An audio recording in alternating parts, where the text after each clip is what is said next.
নমস্কার বন্ধুরা, ডলি রন্ধনশালা সবাইকে স্বাগত। আর আজকে তোমাদের সাথে শেয়ার করব শুক্তো রেসিপি।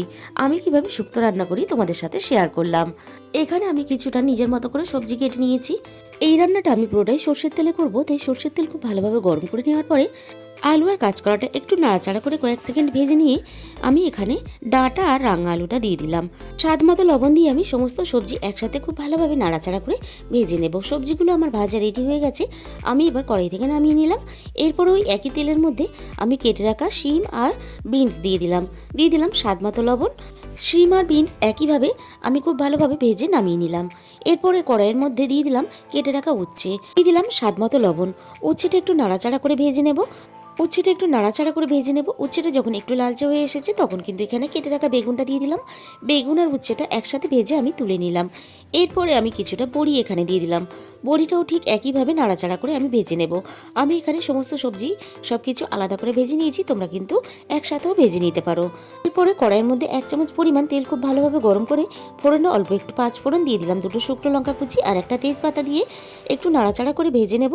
যখন ফোড়ন থেকে সুন্দর মিষ্টি একটা গন্ধ বেরিয়ে এসেছে 1 চামচ পরিমাণ আদা দিয়ে একটু নাড়াচাড়া করে ভেজে নিলাম। এবার আমি ভেজে রাখা সমস্ত সবজিগুলো দিয়ে দিলাম।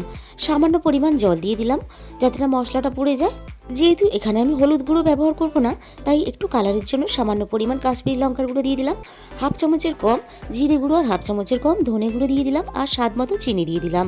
সবজিগুলো যেহেতু লবণ দিয়ে ভেজেছি তাই কিন্তু লবণ এখানে ব্যবহার করব না, প্রয়োজন হলে পরে ব্যবহার করব।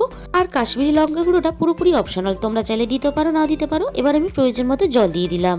সবজিগুলো খুব ভালোভাবে সুসিদ্ধ হতে দেব। অল্প একটু গ্রেট করা আদা দিলে শুক্তোর স্বাদটা খুব ভালো হয়। সমস্ত সবজি খুব ভালোভাবে সিদ্ধ হয়ে যাওয়ার পরে এখানে ভেজে রাখা বড়িটা দিয়ে দিলাম।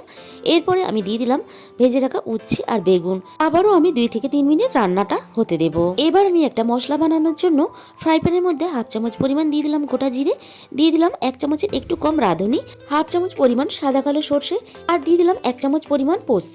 একটু হালকা আছে নাড়াচাড়া করে এগুলোকে আমি ভেজে গুঁড়ো করে নেব। এবার আমি শুক্তোর মধ্যে দিয়ে দিলাম ছোট বাটির 1 বাটি পরিমাণ দুধ আর দিয়ে দিলাম 1 চামচ পরিমাণ গরম মশলার গুঁড়ো আর দিয়ে দিলাম বড় চামচের 1 চামচ পরিমাণ ঘি। যে মশলাটা আমি ভেজে রেডি করেছিলাম সেটা আমি সব শেষে দিয়ে দিলাম। তৈরি হয়ে গেল ঝামেলা ছাড়া দারুণ স্বাদের শুক্তো রেসিপি।